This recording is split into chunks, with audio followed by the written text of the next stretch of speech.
حضرت علی بن ابی طالب رضی اللہ عنہ کا بیان ہے کہ حضرت دانیال علیہ السلام یتیم تھے، ان کے ماں باپ زندہ نہ تھے۔ بنی اسرائیل کی ایک خاتون نے ان کو گود لے کر ان کی پرورش کی۔ اس زمانے میں بنی اسرائیل میں ایک بادشاہ تھا جس کے 2 قاضی تھے۔ وہ خاتون بہت ہی حسین و جمیل اور باروب تھی۔ وہ بادشاہ خدمت میں گاہے بگاہے آیا کرتی اور اسے نصیحت کیا کرتی تھی۔ اس خاتون کی وقتاً فوقتاً بادشاہ کی خدمت میں آمد و رفت کو دونوں قاضی بڑے غور سے دیکھا کرتے تھے۔ اس کی محبت ان دونوں کے دلوں میں جا گزیں ہو گئی اور وہ اسے اندر ہی اندر دل و جان سے چاہنے لگے۔ ایک مرتبہ موقع پا کر انہوں نے اس پاک باز خاتون سے اپنی اندرونی کیفیت کا اظہار بھی کر دیا اور اسے یہ باور کرانے کی کوشش کی کہ ہم دونوں تم سے بہت زیادہ پیار اور محبت کرتے ہیں۔ ہمیں یقین ہے کہ ہمارے عشق کو تم قبول کرو گی، مگر اس پاک باز خاتون نے انہیں نصیحت کی اور ان کی محبت قبول کرنے سے انکار کر دیا۔ دونوں قاضیوں نے طرح طرح سے اسے بہلا پھسلا کر اپنی جھوٹی محبت کے دامن فریب میں پھنسانا چاہا، مگر وہ کسی بھی طرح ان کے ہاتھ نہیں آئی۔ جب دونوں قاضیوں نے دیکھا یہ خاتون کسی بھی قیمت پر ان کے ہاتھ نہیں آ سکتی، تو انہوں نے جھنجھلا کر بادشاہ کے روبرو یہ شکایت کر دی، جو عورت آپ کو آ کر نصیحت کیا کرتی ہے اس نے زنا جیسے عظیم گناہ کا ارتکاب کیا ہے۔ بادشاہ نے جب اپنے قاضیوں کی شہادت سنی تو وہ بڑی مشکل میں پڑ گیا اور اسے بے حد صدمہ پہنچا، کیونکہ وہ اس خاتون کی شرافت کا دل سے قائل تھا، مگر قاضیوں کی شہادت کو بھی جھٹلایا نہیں جا سکتا تھا۔ غرض بادشاہ نے دونوں قاضیوں کی شہادت پانے کے بعد مزید تحقیق کی ضرورت محسوس نہیں کی اور ان سے کہا تم دونوں کی شہادت قابل قبول ہے۔ پھر بادشاہ نے اس عورت کو 3 دن کی مہلت دی اور اس کے بعد اس کی سنگساری کا حکم دے دیا۔ نیز شہر میں یہ منادی کرا دی کہ فلاں دن فلاں عورت کو سنگسار کیا جائے گا، لوگ اسے دیکھنے کے لیے حاضر ہو جائیں۔ بادشاہ نے اگرچہ اس عورت کو سنگساری کا حکم دے دیا تھا، مگر اسے اندر سے بہت پریشان تھا۔ اس نے اپنے ایک معتمد وزیر سے پوچھا کیا کسی ہیلے بہانے سے، مگر اندر سے وہ بہت پریشان تھا۔ اس نے اپنے ایک معتمد وزیر سے پوچھا کیا کسی ہیلے بہانے سے اس عورت کو سنگسار ہونے سے بچایا جا سکتا ہے؟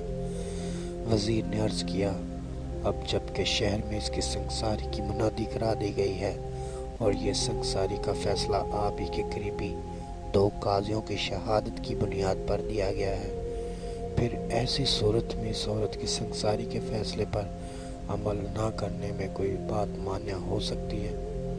تیسرے دن جو کہ اس عورت کے سنگسار ہونے کا دن تھا، بادشاہ کا وہ معتمد وزیر گھر سے نکلا تو اس نے دیکھا کہ چند بچے کھیل رہے ہیں، ان میں حضرت دانیال علیہ السلام بھی تھے۔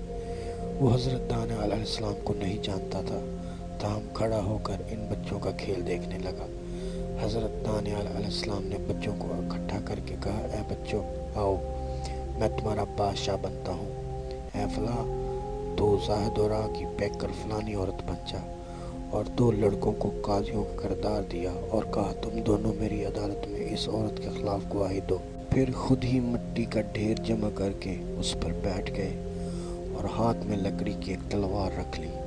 اب صورت ایک عدالت کی تھی، دونوں قاضی لڑکے اور وہ لڑکا جو عورت کے روپ میں تھا سامنے کھڑا تھا۔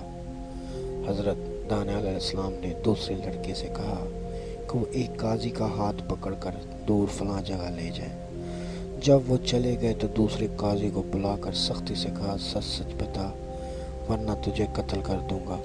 تو کس بنیاد پر اس عورت کے بارے میں زنا کی گواہی دیتا ہے؟ قاضی کہنے لگا میں گواہی دیتا ہوں کہ اس عورت نے زنا کا ارتکاب کیا ہے۔ حضرت دانیال علیہ السلام نے پوچھا کب؟ ننھے قاضی نے جواب دیا فلاں روز۔ حضرت دانیال علیہ السلام نے پوچھا کس مرد کے ساتھ اس نے زنا کیا ہے؟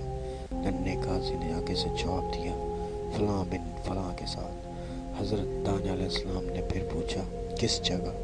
ننھے قاضی نے جواب دیا فلاں جگہ۔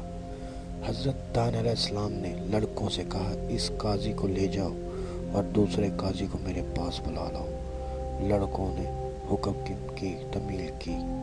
حضرت دانیال علیہ السلام نے اس دوسرے قاضی سے بھی وہی سوالات کیے جو پہلے قاضی سے کر چکے تھے، مگر اس دوسرے قاضی کے جوابات پہلے قاضی سے مختلف تھے۔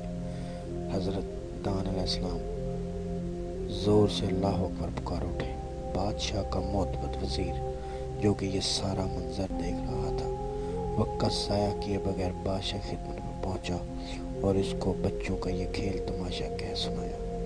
بادشاہ کو ہوش آیا، اس نے حضرت دان علیہ السلام ہی کی طرح دونوں قاضیوں کو بلا بھیجا اور انہیں الگ الگ کر کے ان سے بیانات لیے۔ معلوم ہوا کہ دونوں کے بیانات مختلف ہیں، چنانچہ بادشاہ نے لوگوں میں یہ منادی کرا دی کہ قاضیوں کے قتل کا مشاہدہ کرنے کے لیے لوگ فلاں میدان میں اکٹھے ہو جائیں۔ پھر مجمع عام کے سامنے بادشاہ نے دونوں قاضیوں کو کیفر کردار تک پہنچا دیا اور پاکیزہ خاتون کو باعزت اس کے گھر بھیج دیا۔ اگر آپ نے ابھی تک ہمارا چینل سبسکرائب نہیں کیا تو پلیز چینل کو سبسکرائب کر لیں اور ساتھ موجود گھنٹی کے آئیکن کو بھی دبا دیں، اور ہاں، لائک اینڈ شیئر ضرور کیجیے گا کیونکہ اس سے ہماری حوصلہ افزائی ہوتی ہے۔